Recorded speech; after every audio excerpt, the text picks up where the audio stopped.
Supreme court का आज जो आदेश आया है जिसमें कि 7 फरवरी तक इस मामले पर स्टे लगाया गया है, ये कहीं ना कहीं एक टेम्परेरी तौर पर दी हुई राहत है। अभी भी ये मामला समाप्त नहीं हुआ है।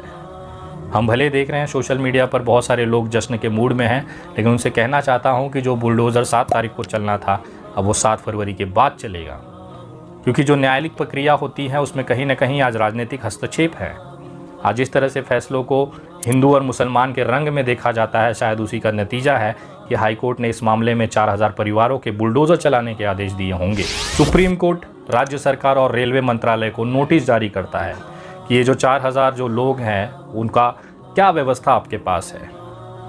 हाई कोर्ट ने अपने आदेश में कहीं पर भी ये नहीं बताया कि ये जो तोड़क कार्रवाई बुलडोज़र अगर इन 4000 घरों पे चलेंगे तो उसकी व्यवस्था क्या की जाए। उस हाई कोर्ट और वहाँ की सरकारों की नज़र में क्या ये 4000 जो परिवार हैं वो इंसान नहीं हैं? उनके जो छोटे छोटे बच्चे हैं इस ठंड में कहाँ जाएंगे? हाथों में महंगाई देखिए, सरकार आपकी मार ही तो रही है, लेकिन फिर भी आपकी आंखें नहीं खुल रही। आप उसमें खुश हैं केवल इसलिए कि मुसलमानों की नट टाइट की जा रही है, उनको बेघर किया जा रहा है, उनकी मस्जिदें तोड़ी जा रही है। इस मामले में अगर आप खुश हैं तो इस देश का बंटाधार होने से कोई नहीं बचा सकता। जिम्मेदारियाँ हैं, उनके संवैधानिक जिम्मेदारियां हैं कि इस तरह के परिवारों को मदद किया जाए, उनका पुनर्वसन किया जाए। और जिस तरह से हल्द्वानी के लोगों ने, खासतौर पर वहाँ की उनकी महिलाओं ने जिस तरह से आंदोलन कर इस पूरे मामले में अपने हक के लिए, अपने संघर्षों के लिए लड़ा है, विनय दुबे उनके भावनाओं को, उनके जज्बे को सल्यूट करता है। मुसलमान समुदाय ने सब्र रखा है। सरकारें बेचैन हैं कि हम ऐसा क्या करें कि इनकी मुस्कुराहट छिन जाए। 2002 में लाशें बिछाने के बाद, बाबरी मस्जिद की शहादत के बाद, राम जन्मभूमि के निर्णय के बाद, CAA NRC के निर्णय के बाद भी ये मुसलमान कौम कैसे मुस्कुरा लेती है। शायद ये ऊपर वाले पे विश्वास करके अपने दिलों में सब्र पाले हुए हैं। उसी का नतीजा है कि इस मुसलमान कौम के चेहरे से, उनके लबों से मुस्कुराहट छीन नहीं पा रही।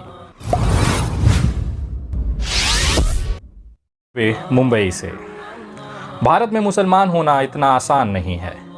पल पर अपने ऊपर हो रहे अत्याचार, घरों पर चल रहे बुलडोज़र, जेलों में बंद अपने लोगों को देखकर चेहरे पर मुस्कान रखना इतना आसान नहीं है। भारत में जो मुसलमान हैं वो दिन प्रतिदिन वो प्रताड़ना झेलते हैं जिसकी कल्पना आप सोच भी नहीं सकते।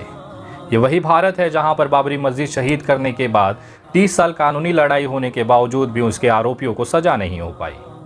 ये वही भारत है जहां पर बाबरी मस्जिद के बाद राम जन्मभूमि के पक्ष में फैसला आने पर यही मुसलमान भाइयों ने मिठाइयाँ बांटी। कम से कम ये झगड़ा समाप्त तो हुआ। ये सोचकर सब्र करने वाली जो कौम थी वो मुसलमान की थी। इनके नागरिकता पर सवाल उठे।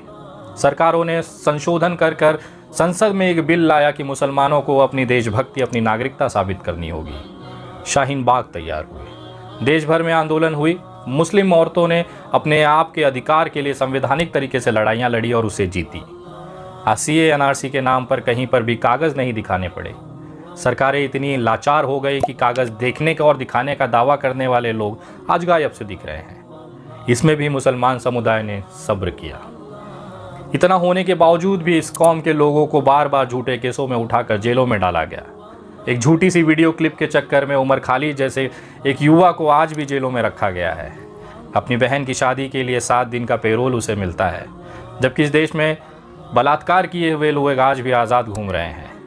ये वही भारत है जहाँ पर इतना सब होते हुए भी मुसलमान समुदाय ने सब्र रखा है। सरकारें बेचैन हैं कि हम ऐसा क्या करें कि इनकी मुस्कुराहट छिन जाए। 2002 में लाशें बिछाने के बाद, बाबरी मस्जिद की शहादत के बाद, राम जन्मभूमि के निर्णय के बाद, CAA NRC के निर्णय के बाद भी ये मुसलमान कौम कैसे मुस्कुरा लेती है। शायद ये ऊपर वाले पे विश्वास करके अपने दिलों में सब्र पाले हुए हैं। उसी का नतीजा है कि इस मुसलमान कौम के चेहरे से, उनके लबों से मुस्कुराहट छीन नहीं पा रही। और शायद यही एक कारण है कि सरकारों के छाती पर आज भी सांप लौट जाता है जब हमारा मुसलमान कौम का एक बंदा मुस्कुरा देता है।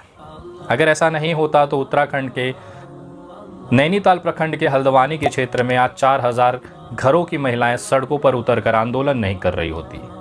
जिस ठंड में आप अपनी रजाई छोड़ना नहीं चाहते, वहां पर सैकड़ों हजारों की संख्या में महिलाएं सड़कों पर रात दिन आंदोलन कर रही हैं। हम अपनी आवाज प्रधानमंत्री तक पहुंचाना चाहते हैं। हमारे घर नहीं उजाड़े ये लोग।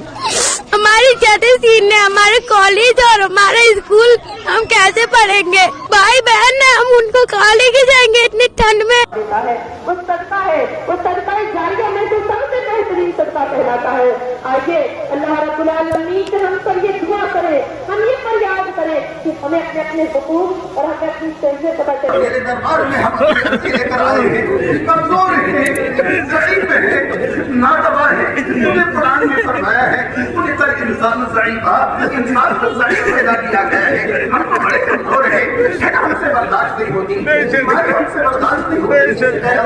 हमारी आज़माइश हमारे सरों से हमारी घर की छत ही छीन ली जाए, हम कैसे बर्दाश्त कर लेंगे? ये 50,000 का मजबूर कहा जाए। ए अल्लाह, दुनिया सारी जानती है, ए अल्लाह, दुनिया इसको अच्छी तरह से जानती है। रेलवे इंसानियत की ज्यादा जरूरत है या घर इंसान के लिए ज्यादा जरूरी है? ए अल्लाह, नरमी और मोहब्बत है। पूर्वोत्तर रेलवे का एक आदेश, हाई कोर्ट का एक आदेश, जिसमें यह कहा गया है कि अगले 7 दिनों के अंदर अंदर रेलवे के आसपास बसी करीबन 4,000 मुस्लिम बस्तियों को खाली कर दिया जाएगा। 70-80 साल तक इस जमीन पर रहने के बाद अतिक्रमण कर बताकर इसको खाली करने की प्रक्रियाएं शुरू हो गई। रेलवे 70 से 80 सालों तक सोया हुआ था। उस भूमि पर सरकारी अस्पताल बने, सरकार ने बहुत सारे भवन निर्माण किए, शौचालय निर्माण किए। अगर इन मुसलमानों की बस्ती अवैध है तो सरकार का वो जो सरकारी स्कूल है वो कैसे वैध हो सकता है?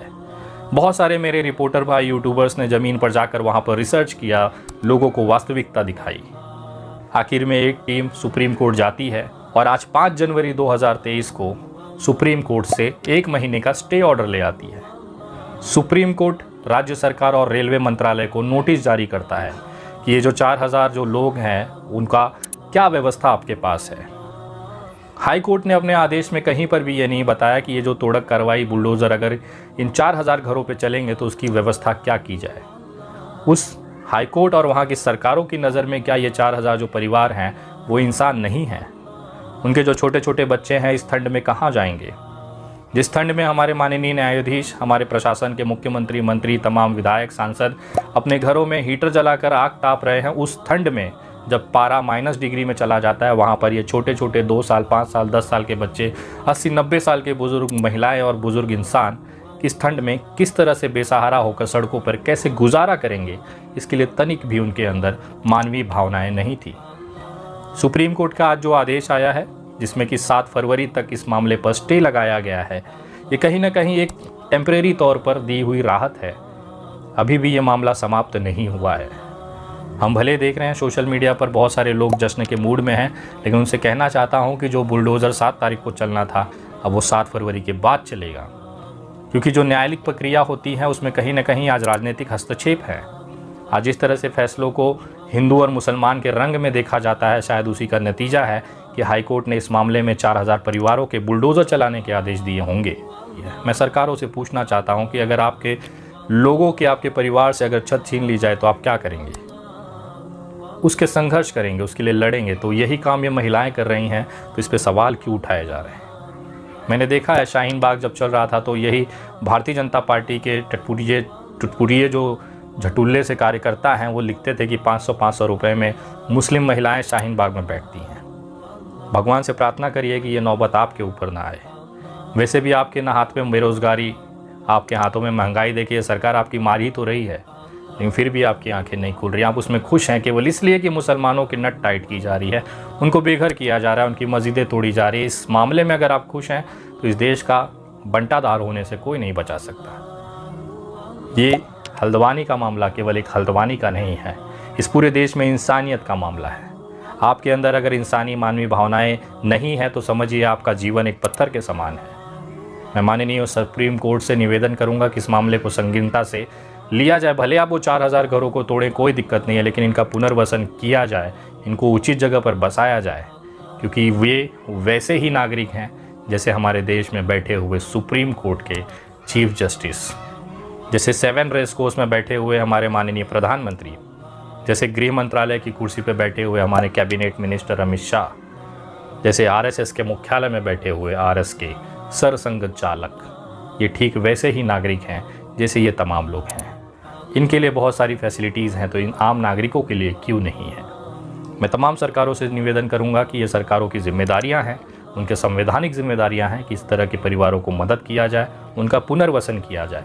और जिस तरह से हल्द्वानी के लोगों ने, खासतौर पर वहाँ की उनकी महिलाओं ने जिस तरह से आंदोलन कर इस पूरे मामले में अपने हक के लिए, अपने संघर्षों के लिए लड़ा है, विनय दुबे उनके भावनाओं को, उनके जज्बे को सैल्यूट करता है, नमन करता है आपके इस सोच को कि हम अपना हक नहीं छोड़ेंगे। और शायद यही कारण है कि मुसलमानों के लबों पर, उनके जो चेहरों पर जो मुस्कान है वो कायम है। हल्द्वानी के मामले पर आपका क्या कहना है, कमेंट करके ज़रूर बताएं। वीडियो को शेयर करें और अगली वीडियो तक के लिए जय हिंद। Thanks for watching. मैं हूं शरीफुल शेख। ये वीडियो में अगर आपको इन्फॉर्मेशन मिला तो वीडियो को लाइक कीजिए और ज़्यादा से ज़्यादा शेयर जरूर कीजिए। और इसी तरह की खबर जानने के लिए चैनल को सब्सक्राइब कीजिए, पेज को फॉलो कीजिए और देखते रहिए सच झारखंड टीवी।